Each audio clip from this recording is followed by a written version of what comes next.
Hello friends, एक बार फिर से स्वागत है आप सभी का आपके अपने YouTube channel Chemistars and chemistry class में। फ्रेंड्स, आज का वीडियो होने वाला है बहुत ही खास, क्योंकि आज मैं आपको बताने वाला हूं इंडक्टिव इफेक्ट के कंप्लीट फैक्ट्स को, जो आपके पूरे ऑर्गेनिक केमिस्ट्री में काम आने वाला है। तो इंडक्टिव इफेक्ट क्या होता है, कैसे काम करता है और कहाँ कहाँ ये हमारे काम आने वाला है, जानने के लिए वीडियो पूरा जरूर देखिएगा।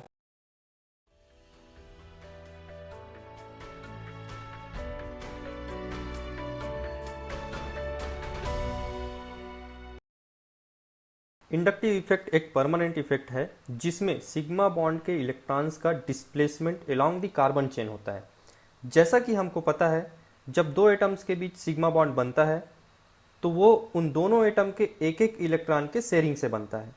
नॉर्मली ये शेयरिंग के इलेक्ट्रॉन्स दोनों एटम के बीच में इक्विलिब्रियम में रहता है, बट ये दोनों इलेक्ट्रॉन्स इक्विलिब्रियम में ना होकर अगर किसी एक एटम के साइड डिस्प्लेस्ड हो तो इसे इंडक्टिव इफेक्ट कहते हैं। अब इंडक्टिव इफेक्ट क्यों होता है और इसका कारण क्या है? इसका कारण है कार्बन एटम और उससे जुड़े हुए एटम्स या ग्रुप के इलेक्ट्रोनेगेटिविटी में डिफरेंस होना।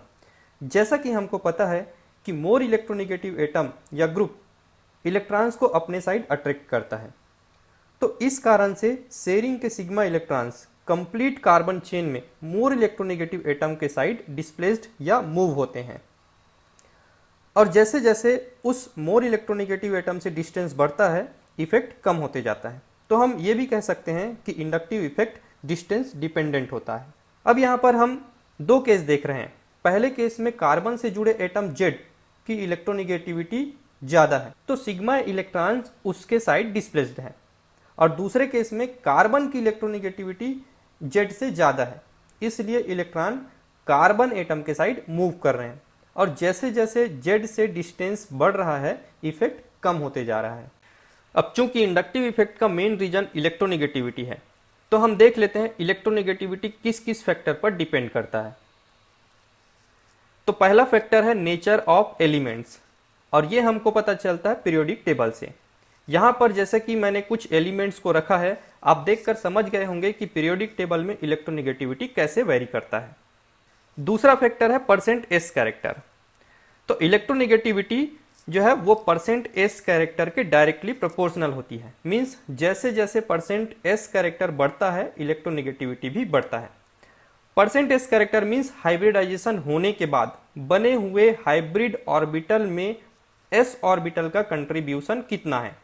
वैसे तो एक ही एस ऑर्बिटल हाइब्रिडाइजेशन में कंट्रीब्यूट करता है, पर जैसे जैसे दूसरे ऑर्बिटल का कंट्रीब्यूशन बढ़ता है, एस ऑर्बिटल का कंट्रीब्यूशन कम होते जाता है। और इसीलिए sp, sp2 और sp3 हाइब्रिडाइजेशन में परसेंट एस कैरेक्टर का ऑर्डर sp हाइब्रिडाइज्ड ऑर्बिटल में सबसे ज्यादा, देन उसके बाद sp2 हाइब्रिडाइजेशन में, देन उसके बाद sp3 हाइब्रिडाइजेशन में होता है। दूसरा पॉइंट है रिंग साइज। तो रिंग साइज बढ़ने से परसेंट एस कैरेक्टर डिक्रीज होता है, और यही कारण है कि स्मॉलर रिंग मोर इलेक्ट्रोनेगेटिव होता है देन लार्जर रिंग। इसके ऊपर मैं डिटेल में डिस्कस करूंगा हाइब्रिडाइजेशन वाले वीडियो में। यहां पर हमें बस इतना याद रखना है कि स्मॉलर रिंग मोर इलेक्ट्रोनेगेटिव होता है देन लार्जर रिंग। नेक्स्ट देखते हैं टाइप्स ऑफ इंडक्टिव इफेक्ट को। तो इंडक्टिव इफेक्ट कार्बन चेन से जुड़े ग्रुप के करस्पॉन्ड में होने वाले इलेक्ट्रॉन डिस्प्लेसमेंट के अकॉर्डिंग दो टाइप के होते हैं। फर्स्ट इज इलेक्ट्रॉन रिलीजिंग और plus I effect, and second is electron withdrawing means minus I effect. पहले देखते हैं इलेक्ट्रॉन रिलीजिंग या प्लस आई इफेक्ट को। यह तब होता है जब कार्बन से जुड़े एटम या ग्रुप की इलेक्ट्रोनेगेटिविटी कार्बन एटम से कम होती है। इसमें इलेक्ट्रॉन्स का मूवमेंट कार्बन चेन के साइड होता है, या फिर कह सकते हैं ग्रुप से इलेक्ट्रॉन रिलीज हो रहा है और कार्बन चेन में मूव हो रहा है। चूंकि कार्बन चेन में इलेक्ट्रॉन डेंसिटी बढ़ रही है, इसलिए इसे प्लस आई से डिनोट किया जाता है। ये कुछ ग्रुप्स हैं जिनको उनके प्लस आई इफेक्ट के डिक्रीजिंग ऑर्डर में अरेंज किया गया है। इस ऑर्डर को आप अच्छे से याद कर लीजिए, क्योंकि ये आगे चल के हमारे बहुत काम आने वाला है। दूसरा टाइप है इलेक्ट्रॉन विड्रॉइंग या माइनस आई। ये तब होता है जब कार्बन चेन से जुड़े एटम या ग्रुप की इलेक्ट्रोनेगेटिविटी कार्बन एटम से ज्यादा होती है। इलेक्ट्रोनेगेटिविटी ज्यादा होने के कारण ग्रुप इलेक्ट्रॉन्स को अपने साइड अट्रैक्ट करता है, और कार्बन चेन के इलेक्ट्रॉन्स का मूवमेंट ग्रुप के साइड हो जाता है। इससे कार्बन चेन में इलेक्ट्रॉन डेंसिटी कम हो जाती है, इसीलिए इसे -I से डिनोट करते हैं।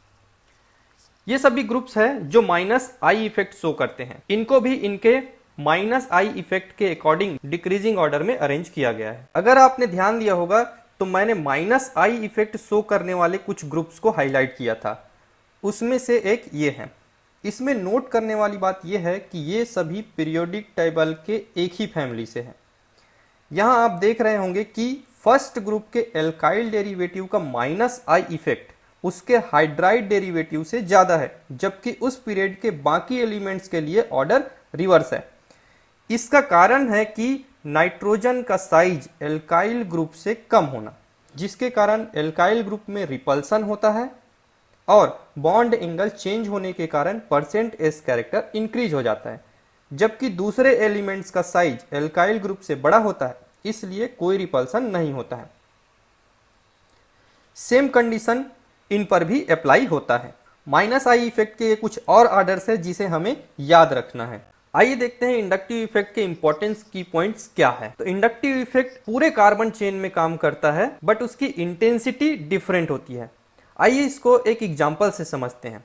जैसे बेंजीन रिंग में इस ग्रुप G का इफेक्ट सभी position means इप्सो ortho Meta and para पर काम कर रहा है, बट इंटेंसिटी डिफरेंट होंगी। यहाँ पर इप्सो पर सबसे ज्यादा और पैरा पोजीशन पर सबसे कम I इफेक्ट लगेगा। इसीलिए हम कहते हैं कि इंडक्टिव इफेक्ट डिस्टेंस डिपेंडेंट होता है।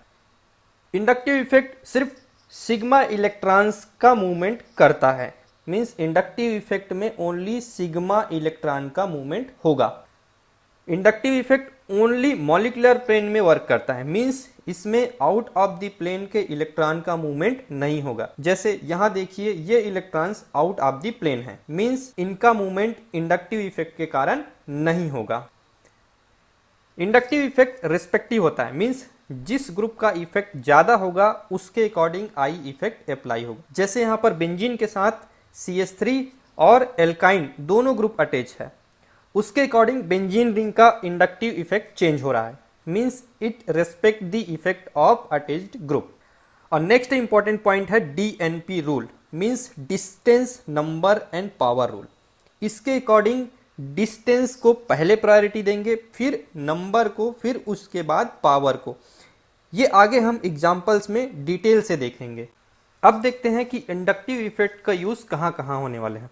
तो इसका यूज हम करेंगे इंटरमीडिएट की स्टेबिलिटी चेक करने में, एल्कोहल्स की रिएक्टिविटी चेक करने में, कार्बोनिल की रिएक्टिविटी पहचानने में, एल्काइल हैलाइड की रिएक्टिविटी भी हम इंडक्टिव इफेक्ट से चेक करेंगे।